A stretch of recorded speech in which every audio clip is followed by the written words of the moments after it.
Hey everyone, this is a video lesson that I'm using in my AP Calculus AP class, and I'm putting it online in case it will be helpful to others as well.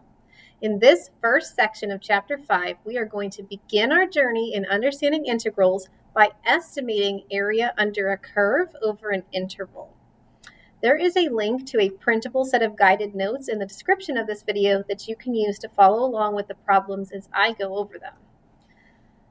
All right, the first thing that you see in that guided note set is a little warm-up, and I hope you find the first few questions to be fairly easy. Let's go over them. As usual, I would suggest, before I go over this, before you watch me go over this, you pause the video, you look at them, you think about them for yourself, and then see what I have to say, because again, I think these ones are pretty easy.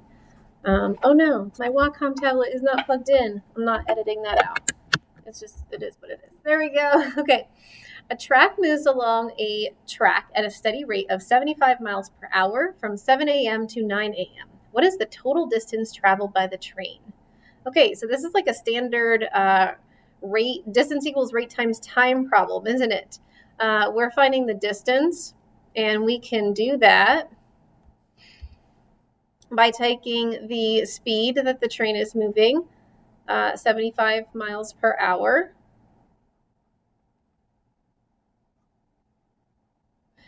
times the time, which is 2 hours. Hours cancel, right? And we end up with 150 miles.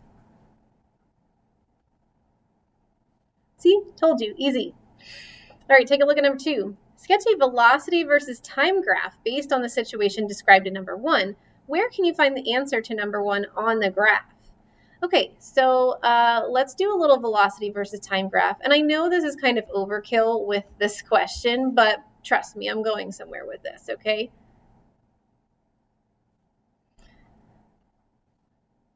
Now, if you think about it, the train is moving at a constant speed, or a constant velocity of 75 miles per hour, right? So our velocity versus time graph is going to be a horizontal line at 75 miles per hour. And we'll just mark off over the time interval from hour 0 to hour 2, right? And so the question is asking, where do you see the 150 in this graph, okay? And, if you've already taken physics, you probably already know where it is, right? Whenever you're looking at a speed versus time graph or velocity versus time graph, distance traveled is the area under the graph or between the graph and the x-axis, like that. So we can say that the height of the rectangle times the width of the rectangle, right? Height times width gives us that distance. Yay. Okay, and I think we just answered this one. On a velocity versus time graph, the distance traveled is found by the area, right, between the graph and the x-axis. Okay, let's take a look at number 3. Could we use the same connection? And by the way, the connection is area. Area under velocity gives us distance traveled. If the train was moving at a different velocity, so if it's not moving at 75 miles per hour, but let's say 60 miles per hour, could we still find the area to find the distance traveled? Yes, right? For sure. That would just change the height of the rectangle. What if the time interval was different? What if instead of going from 7 a.m. to 9 a.m., we're going from 7 a.m. to 12 p.m.? Can we still use area to find the distance traveled? And I hope you realize that that's a yes, right? That would just change the width of the rectangle. Okay, but how about C? What if the velocity was varied instead of a steady rate? Can we still find the area under the velocities graph to find the distance traveled? And you might not know the answer to that one, but I'm going to tell you that's a yes. Yes, for sure. And it just means that we'd have a shape other than a rectangle, right? And so we would need to think about how to find the area of that shape.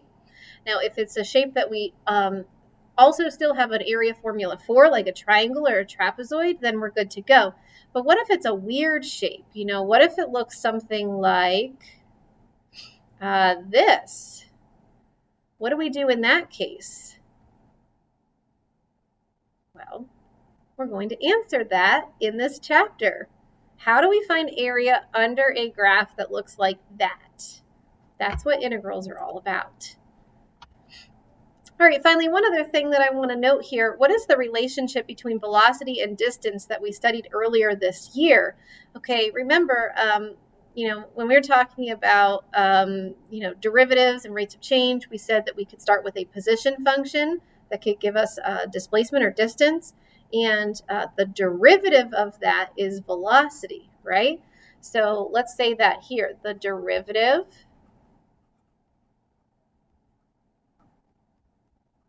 of distance or position, we called it, is velocity. Now I asked that question because I want you to think about what we were doing in this little warm-up problem.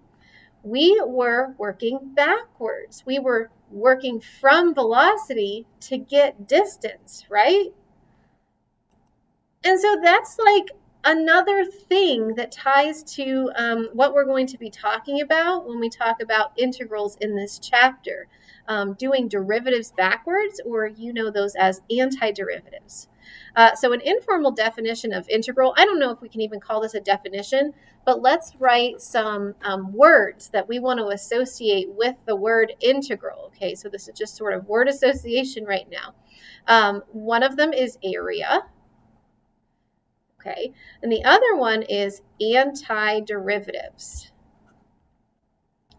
And what we are going to be exploring in this first integrals unit is how these things are connected, as well as all sorts of other things like properties and notation having to do with integrals.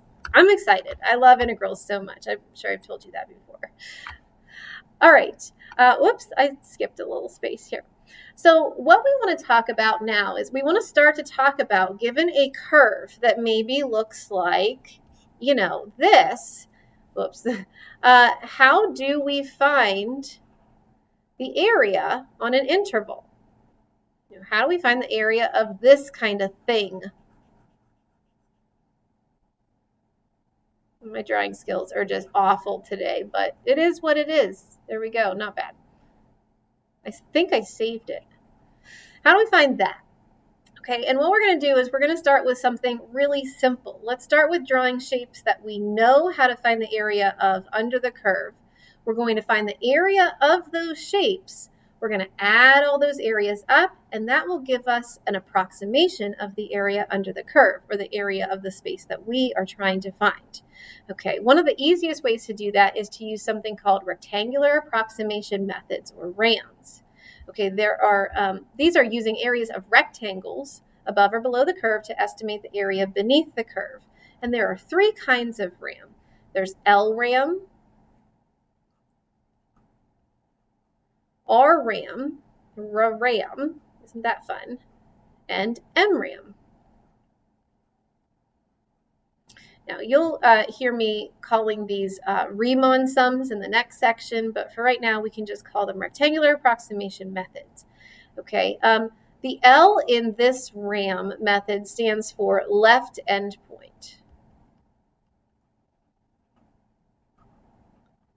Now, knowing that, you could probably guess what these other ones are. The R in the second one stands for right endpoint. Whoops, lost my T. What do you think the M stands for? Midpoint.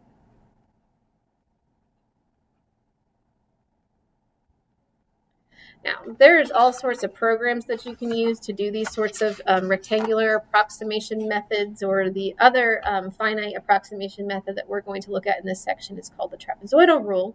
Okay, but I think it's a good idea for us to actually physically draw rectangles under a graph, find all of the areas, add them all up for ourselves, so that we get an idea of this process, because it will really help as we move into talking about Riemann sums and then the formal definition of an integral. Okay, so we're going to do something really simple here. We're going to look at the curve y equals x cubed over the interval from 0 to 2, and we're trying to find the area under the curve.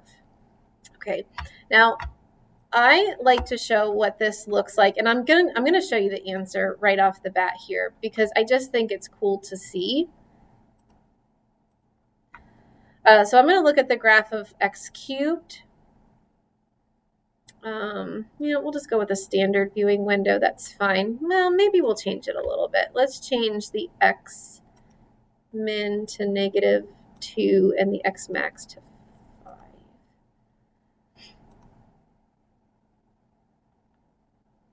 Okay. Maybe I don't want so much on the y.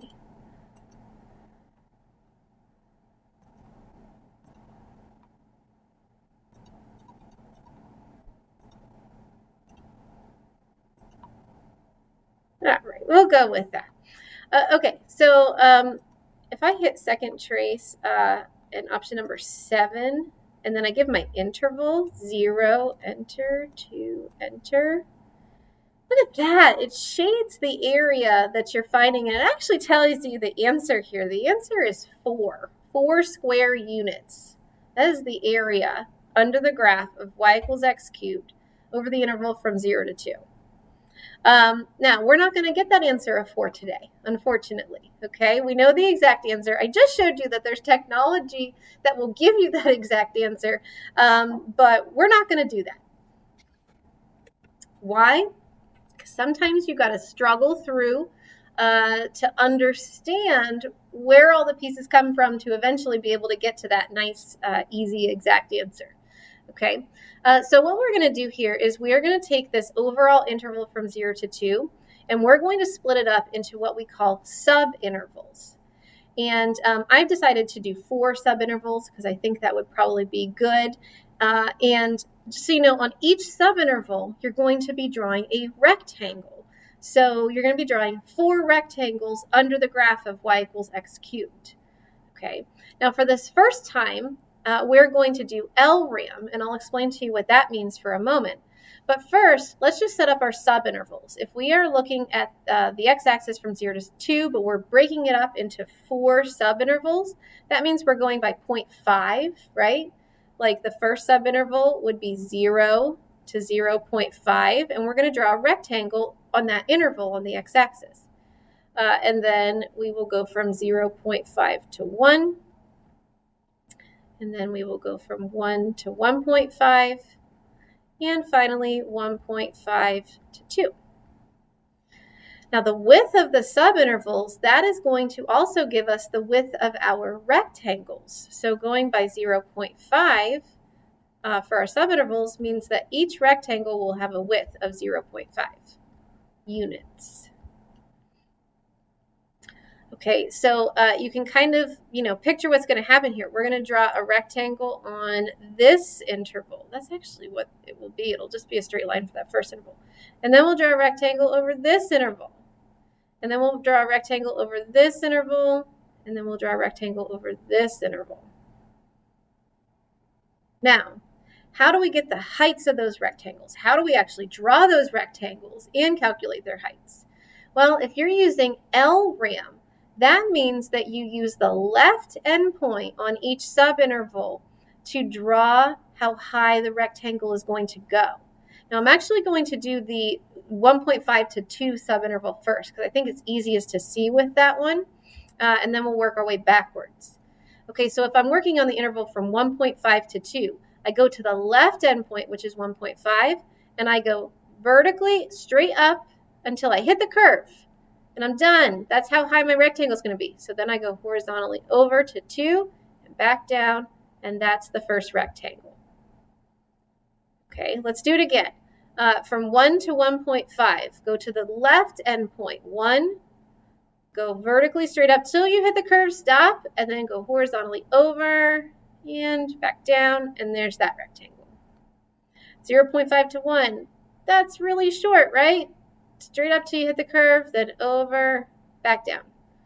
And then the last one's already done. And how I know it's done is because this is the point 0, 0. So I don't go up at all. I stay at 0. So it's just a flat line. Okay, how we calculate these heights is we think about the fact that we were going vertically up, right, which is a y coordinate. Now, you don't actually have to like estimate what this y coordinate would be, because remember, the y always comes from, for this function, right there, x cubed. So if we take the left endpoint, let's go to this last one again, the left endpoint, and we cube it, that is the height of that rectangle. Left endpoint cubed is the height of that rectangle. Left endpoint cubed is the height of that rectangle. Left endpoint cubed is the height of that rectangle. So it is the x coordinate of, is the left endpoint, what we're working on here for LRAM, plugged into the function that gives us our height. Finally, how do we find area? We multiply, right? We multiply the width times the height. That one's 0. We multiply the width times the height. That one is 0.0625. We multiply the width times the height. That one's 0.5, right? 1 cubed is 1 times 0.5 is 0.5. We multiply the width times the height, and that one is 1.6875. So you can confirm those for yourself, but I'm just basically, like, you're just typing this times this with the cubed in it in the calculator. This times this times this, and so on. Okay, so that tells me that this first rectangle on the first subinterval has an area of 0. This one has an area of 0.0625. This one has an area of 0.5. This one has an area of 1.687. Finally, how do we get the overall area? Wouldn't it make sense that we add all those up? Add up all of our areas. And I'm going to call this the LRAM estimate. And when you add all of those up, you should get, drum roll, 2.25 square units. Remember, the exact answer was 4. So we're not even getting anything close to that. But we had fun doing it, right? So that's all that matters. All right, I promise I'm going somewhere with this. But that's the process of what we call LRAM. L means you use the left end point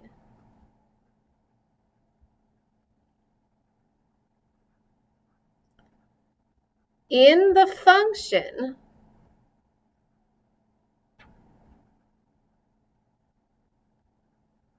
to calculate height.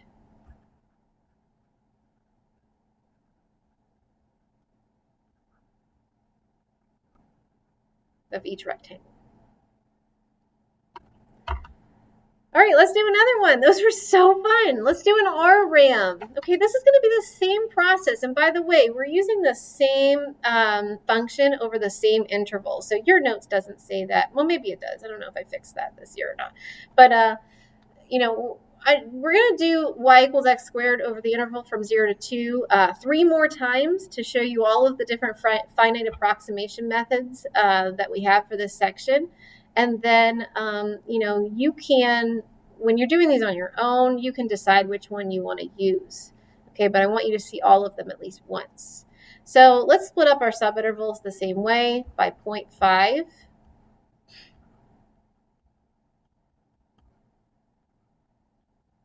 And that means that our widths of each rectangle are still 0.5.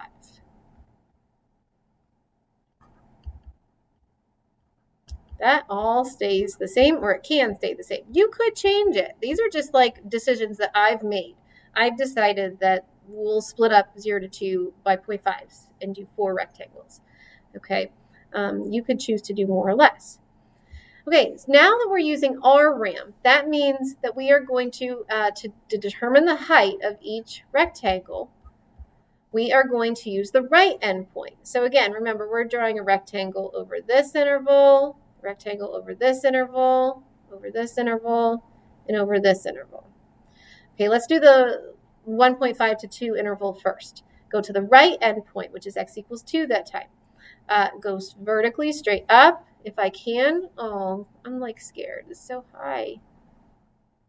Until you hit the curve. Go over to x equals 1.5 and then back down. Look at that gigantic rectangle and how different it is from that one for RRAM. Here we go. Okay, let's do it again. From 1.5 straight up and then over and back down. 1 straight up, over, back down. 0.5 straight up, over, back down. I don't know if you realize this or not, but I'm going to point it out. This answer is going to be more than the exact answer. Do you agree? Look at all of that overage here. Okay, now let's do our heights. Those heights of those rectangles come from the right endpoint, this time over the subinterval plugged into the function. Right endpoint plugged into the function. Right endpoint plugged into the function. Right endpoint plugged into the function. Multiply width times height of every rectangle to get the areas. This one is 0.0625.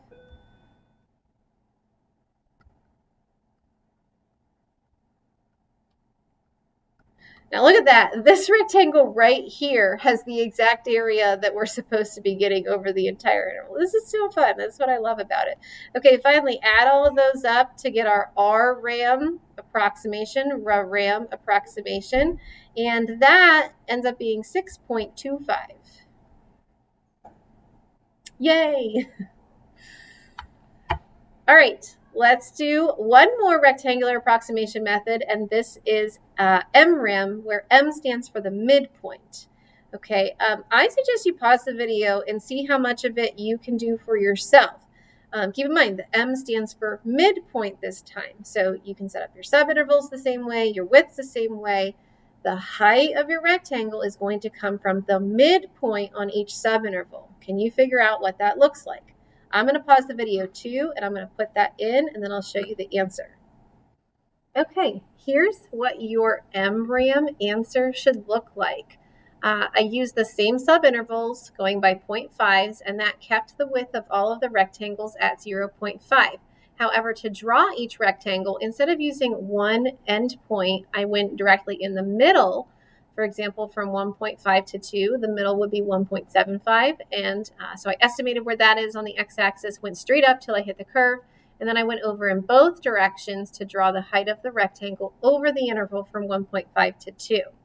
As you can see, then each of these midpoints are subbed into the function to get the height. Whoops. Don't know what happened there. The function y equals x cubed to get the height of the rectangles. Multiplying width times height gives us our areas. Add all of those up, and look at this. The MRAM value is so much better than the LRAM or the RRAM value. Remember, the exact answer was 4, right?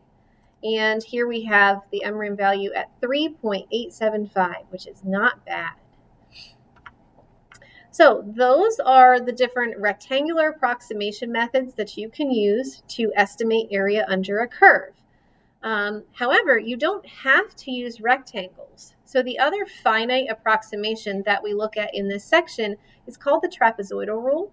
And this one, I think you might like just because when we draw it, it kind of looks really good. So what we're going to do here is we're going to draw trapezoids under the curve instead of rectangles. And what that does is it basically uses each endpoint of a subinterval to draw heights up to the curve, and then we connect them, and that's how we get our trapezoid. Now, this is one way that you can see the trapezoid formula. Area of a trapezoid is 1/2 the sum of the bases times the height, or I actually like to use 1/2 times the height times the sum of the bases, which I'm going to write as b sub 1 plus b sub 2, because I have them labeled down here as base 1 and base 2. Okay, now, you might be thinking, imagining in your head a trapezoid like this, but that's not actually the kind of trapezoid that we're going to be doing here. This is called an isosceles trapezoid.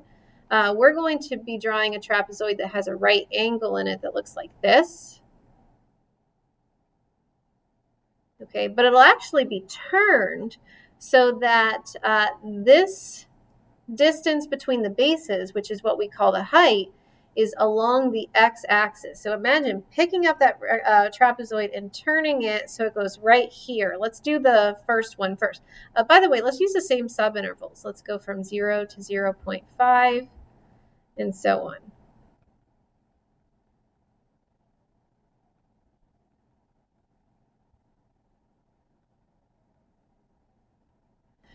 And I'm going to draw what the trapezoid looks like on the interval from 1.5 to 2. Okay, again, this side right here, this is going to be the height of our trapezoid. And then we get the basis by going to each endpoint on the subinterval and going up until we hit the curve. Trying to go vertically straight up there, but you know, that. And then we connect them, and there's our trapezoid. You see it? Okay, so again, this is the height. The height of every single trapezoid that we draw is going to be 0.5. Okay, now let me stay down here in this last row to do the bases. Base 1 comes from the left endpoint subbed into the function. And again, this is the function y equals x cubed. So we're going to say base 1 comes from 1.5 cubed. The second base length comes from the right endpoint subbed into the function. Now keep in mind, it's not just multiply across to get this area. It is actually take a half times the height times the sum of the bases. So that's what you have to calculate to get your area. I'm going to look at my answer key because I don't want to do that. That one is 2.84375. Look at that. Okay, and then I just continue that process for the other trapezoids. So going from 1 to 1.5, I have a height of 0.5. I have the first base coming in at 1 cubed, left endpoint cubed. Second base coming in at 1.5 cubed.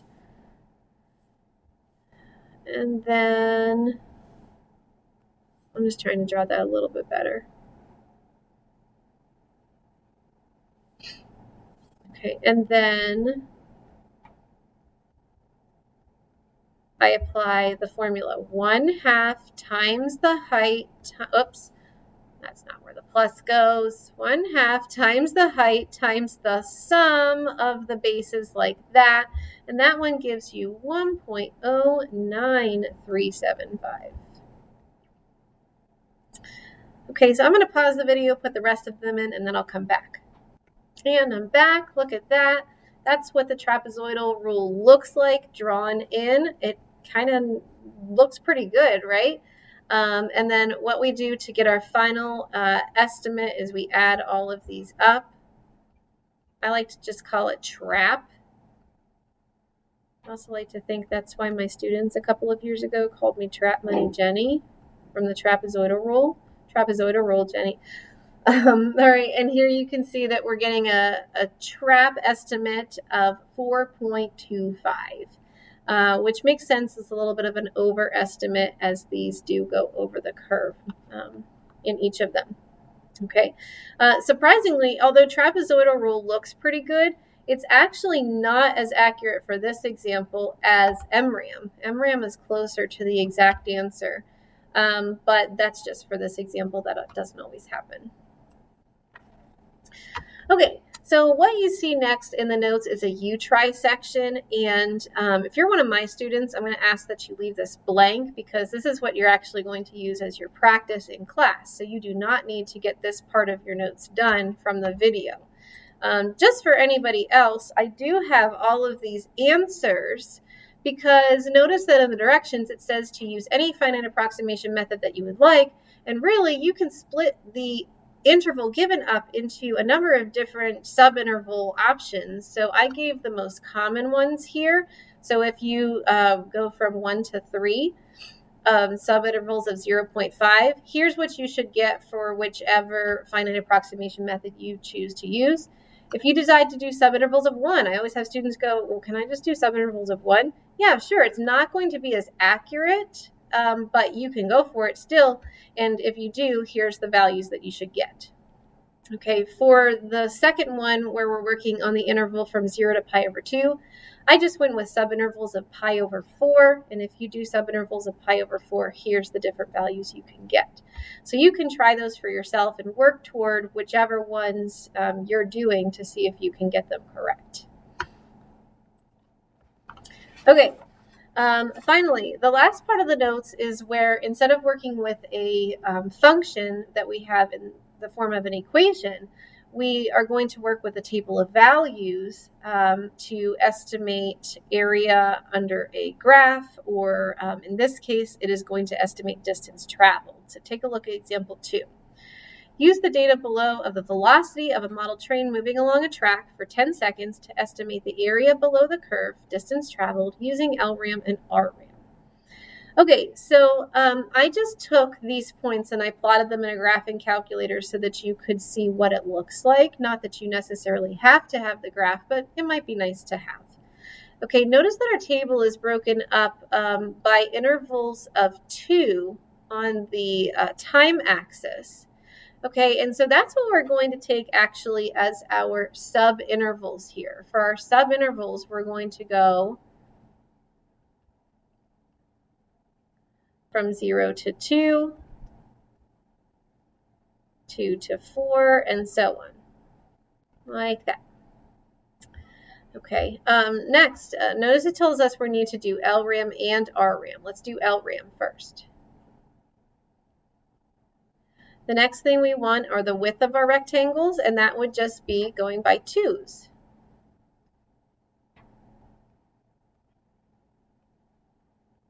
Next, we would want the heights. And this is where we would take the left endpoint and we would plug it into the function, right?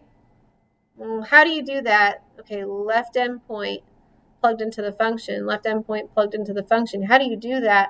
Well, you do that by looking at the y coordinate given to you in the table, right? So my left endpoint for the first subinterval is 0. Plugged into the function just means look at the y coordinate, it's also 0.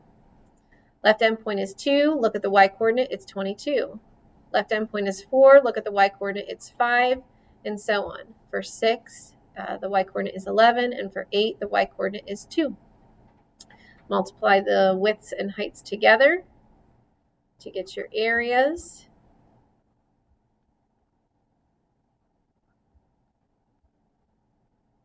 That's a 44 right there.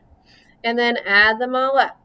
And when you add all of those up, you should get 80, right? 66, 76, 80. What are the units on that? Notice that there's units given here, so we should be able to give units for our final answer. You were taking seconds times inches per second. I was like combining the word second and inches. And so what we're going to get out of that is inches. Okay, I recommend right now you try for yourself RRAM. It is the same process, but with right endpoints to determine the heights. And here's the RRAM answer. It actually ends up being the same thing. And you might have been able to tell that because the y coordinate of the first endpoint, overall endpoint, is the same as the y coordinate of the last endpoint overall. Okay. So before we leave this example, I want you to think about this. Could this problem have been done using MRAM? Okay, remember, MRAM is where, for each of these subintervals, we would take the midpoint. Okay, so like 1, 3, 5, 7, 9, and plug them into the function to get the height. Okay, I hope you're thinking no, because look at our table. We don't have y coordinates for 1, 3, 5, 7, 9. Now, you could argue that you could figure those out.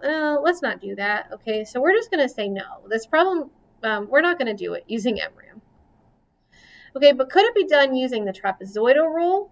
Yes, it definitely could be done using the trapezoidal rule, and that is because, remember, the trapezoidal rule just uses each endpoint in a subinterval as the heights, or the bases, we could say, of the trapezoid, okay, the lengths of the bases. And so finally, the last little you try problem is where you are trying from a table of values to find an area using the trapezoidal rule. And notice here it's called the trapezoidal sum, which is the same thing. Okay, so approximate the area between the x-axis and h of x from x equals 3 to x equals 11 using trapezoidal sum with 4 equal subdivisions. So it says break it up into 4 subintervals. Okay, so I'm just going to remind you of what that could look like organized as a table, and then I would recommend you try it for yourself. Okay, so we have subintervals here that start at 3 and go to 11, and we can break them up like this: 3 to 5, 5 to 7, 7 to 9, and 9 to 11. What you need to find the area of a trapezoid is the height of the trapezoid. You need base 1, you need base 2. So see if you can find those values, and don't forget that the area formula for a trapezoid is a little bit more complicated than area of a rectangle. It's 1/2 times the height times the sum of the bases. All right, and finally, here's the answer to the U-try. Taking each height of the trapezoid as the width of the subinterval, I got 2 each time.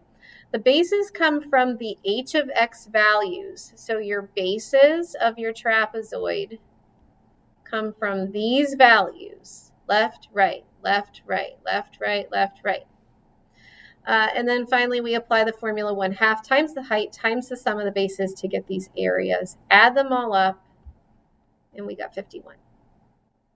Okay, everybody, I hope this was helpful and a fun little introduction to estimating areas as we learn about integrals. Bye.